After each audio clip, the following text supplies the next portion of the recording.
Welcome back, class. This is Professor Krause again, and we are looking today, lecture number 3 on the theology of missions. We began to lay the foundation in lecture 2 on what is missiology, and so we're going to take that next step and see how we can develop for ourselves a theology of missions. Let me open us in prayer.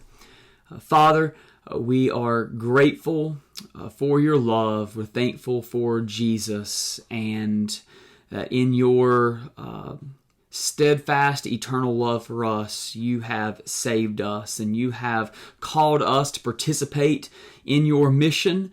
And we pray, Lord, that we would be good stewards of our time and our resources as we seek to join you on mission. I pray for these students, for everything they have going on in their lives. And Lord, that you'd help them to be able to balance everything, to guard their relationship with you, but also to be intentional with their time and their relationships even when it comes to being on mission. We love you and thank you. In Jesus' name we pray. Amen. All right, let's jump right in. On page 31, a theological approach to missions. Christian theology is disciplined reflection on God's revelation for the purpose of knowing and loving God and participating in His mission in this world. I don't know if it could be said better, because it brings in all these different aspects of the relationship between theology and missions. First, we have a disciplined reflection, a meditation. When we are coming to God's Word, when we are wanting to learn more about God and His world and His mission and ourselves, then it takes disciplined reflection. We have to do more than just read the Scriptures and keep on moving on. We've got to reflect on it, especially as students who have been given the opportunity to study. What we are calling you to, what God is calling you to when it comes to missions, is more than just a glance at the Scriptures, but to realize that in His Word, God has given us His revelation. He has revealed Himself and His ways to us. And so we've got to discipline, intentionally reflect on what He has revealed to us in His Word. And what is that purpose? Well, it's not just to have knowledge, but to know and to love God. And then, therefore, that should lead us to participating in His mission in this world. So what we learn about God should naturally lead us into action. It's not enough to just know things. That knowledge is supposed to drive us into a deeper knowledge of God, a love for God, and a willingness to join Him on mission. Even more, what we learn, if we think about our head, what we learn should also affect our emotions and our actions, which I'm labeling our heart. I know it's not that simple. But, what we learn should stir up worship for us to love God. And that worship should lead us into action. Now, you think about how most people act. Yes, there is certainly a head part that goes into our actions. We're going to act when we think it's the right thing to do, or if we have all the information and we come to a right decision based on the information we have, then we're going to act. But a lot of our decisions come down to the heart. It's a love for God, a deep, abiding, thriving love for God is not just a head knowledge. It's something that's also invaded our heart and leads us to surrender our lives to live for God on mission.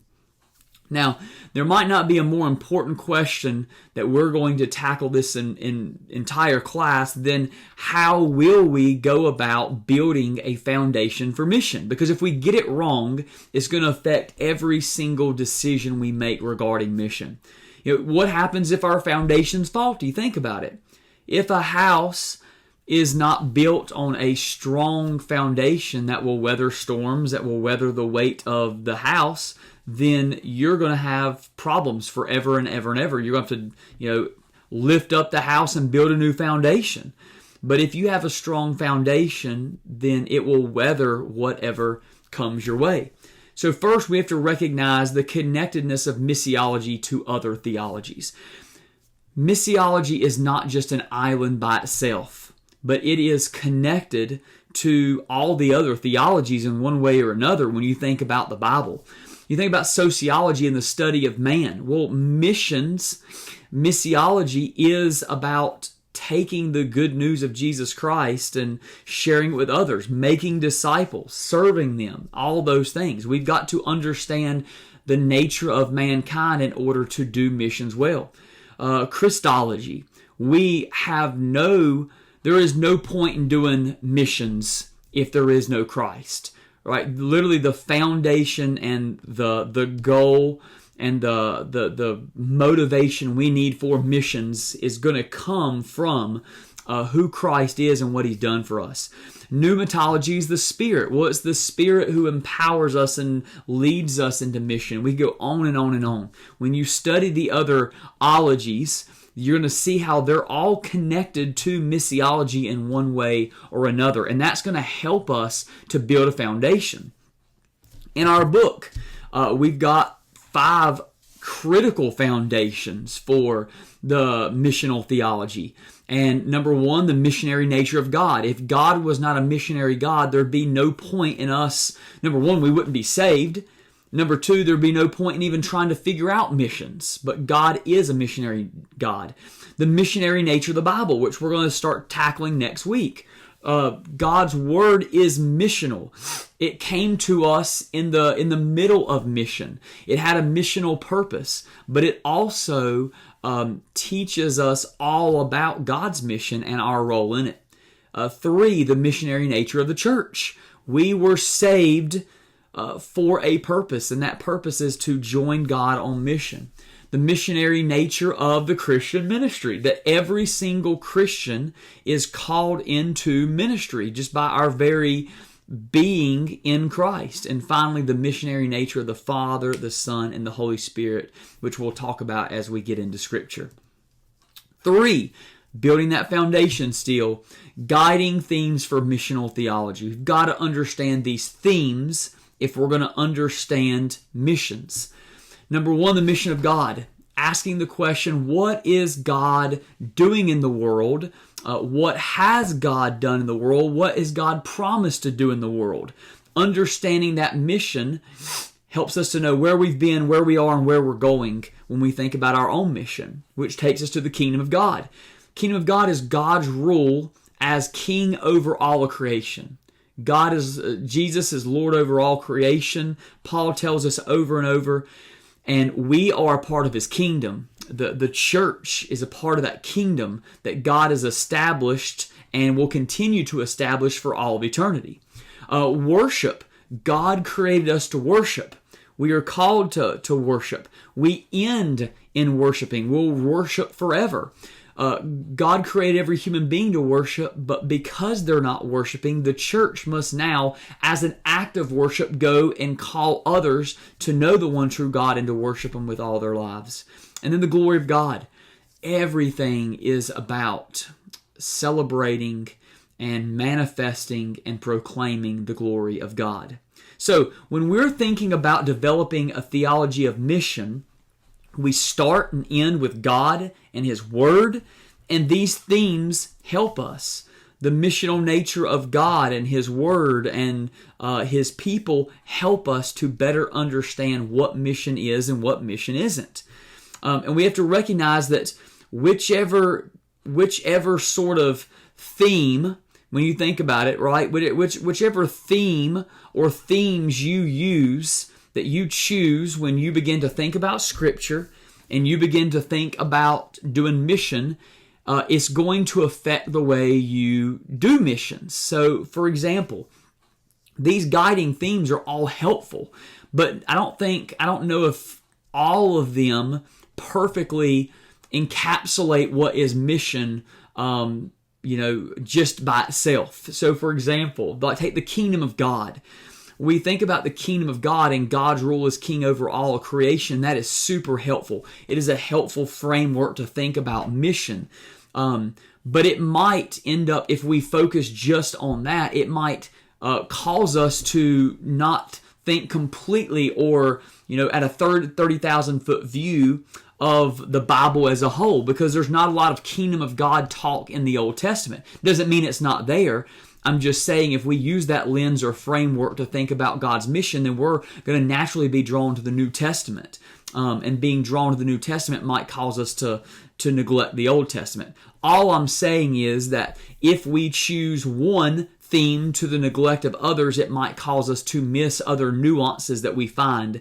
Whereas if we begin to think more fully about a missional theology and understanding God and His world and our role in it, then we're going to be better understanding of what we're called to do, what God has done, but also what we are called to do. Philosophy of mission. We touched briefly on that in the second lecture. Definition of a philosophy of mission, according to our book, is the integrated beliefs, assertions, theories, and aims that determine the character, purpose, organization, strategy, and action of a particular sending body of the Christian world mission. Now, if you look on pages 15 and 16 in your textbook, they give you some different examples of it, but I think it's better just to think about it big picture, what this means. Well, number one, it means that every single one of us is, whether we're an individual or a family or a church or a different organization, we're operating under some sort of philosophy of mission. It might be a good one, it might not be a good one, but that philosophy of mission came as we took our beliefs and theories and aims and we brought them all together and then began to think about the character and strategy, the purpose behind mission. And once we put those two ideas together, then we have a philosophy of mission that's going to drive us. It's going to help us develop a culture of mission in our organization. It might be good or it might be bad, but the truth is all of us operate under some sort of philosophy of mission, because if we believe the mission of God is important, and we believe that the mission of the church is important, then that means we've given thought to what it is, why we should do it, and how we're going to do it. And that is, in essence, a philosophy of mission. Now, missiological method. How are we going to do it? We move to one of the most really important parts of the course. I know it's early on, and I'm going to keep on saying this is important. But as we begin to think through a method of doing missiology, right, we got to make sure we have guardrails up. You think about driving, you've probably seen them in movies, or if you've been to the mountains, really, really curvy roads. And they have these guardrails. Like they trust, the Department of Transportation trusts that you can stay between the yellow lines and stay on the road. But just in case you make an error, those guardrails keep you from going off and, falling down a mountain. In the same way, when we are thinking about a method to do missions, then we need guardrails because we don't get to make up the rules. We need to make sure that the rules that we come up with, the beliefs, the assertions, the strategies we come up with, the method that we're going to use is good and helpful and right. And so, for example, think about, I'm a pastor. And if I'm guiding my people to be on mission for God, I'm not just going to give them 2 or 3 lines and say, hey, go to it, right? I'm also going to establish guardrails. I'm going to, for example, the main thing is I'm going to say that we're going to let Scripture be our guide.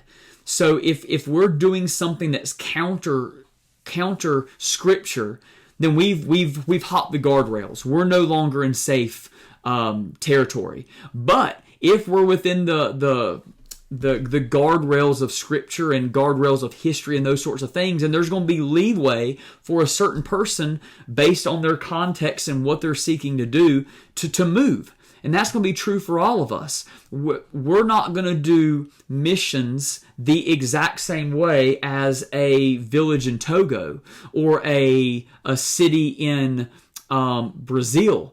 or Asia, because we're going to have different factors. Now, the aim might be the same, and the goal is going to be the same, and some of the things we're going to do, the message is going to be the same, but other aspects of it, the method we use behind of it, is very likely going to be different. It hopefully is shaped by Scripture, the theology of mission that we develop, our philosophy of mission, but our method might take different shapes at different times, and we're going to spend a lot of time on that later on as we talked about practice and mission. We want ultimately a theologically driven missiological method, right? Theologically driven. We want Scripture and our right thinking about God and His church and the world He's created and lostness to drive our method. Missiology is a theological discipline. It's more than sociology. It's more than just understanding mankind. And so we ask questions, like, well, there's a need, so let's meet it. Well, that's part of the equation, but we can't just meet needs if we're not doing it without a theological drive and a theological guardrails.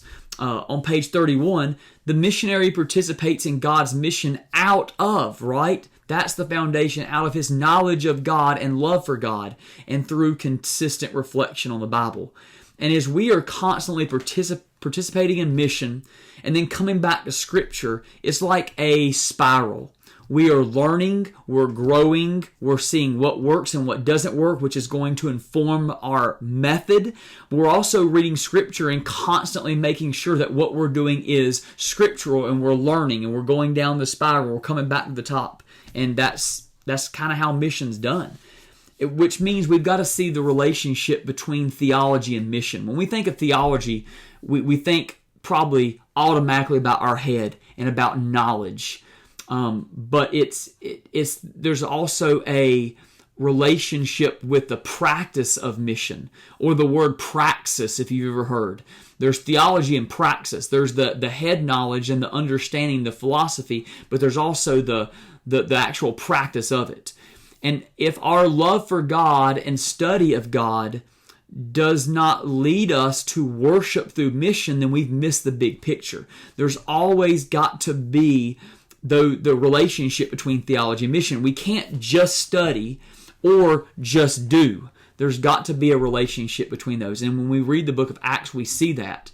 They are worshiping, they're growing in their understanding of God and what He's called them to do, but they are constantly practicing. They're out there in the mission field, sharing the good news and making disciples, living on mission.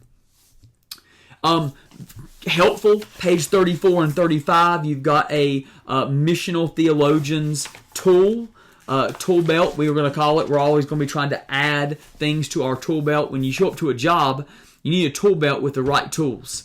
And sometimes you'll make a mistake and you realize, I need to add this tool to my tool belt to be able to do what I need to do.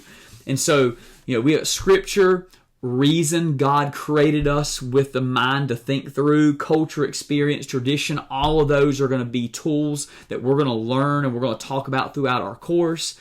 We're going to talk about the social sciences and how they inform missiology, meaning if we don't understand people, then it's going to be very hard for us to be faithful and effective in missions, because God has created us to know and to care about and to serve and to reach people.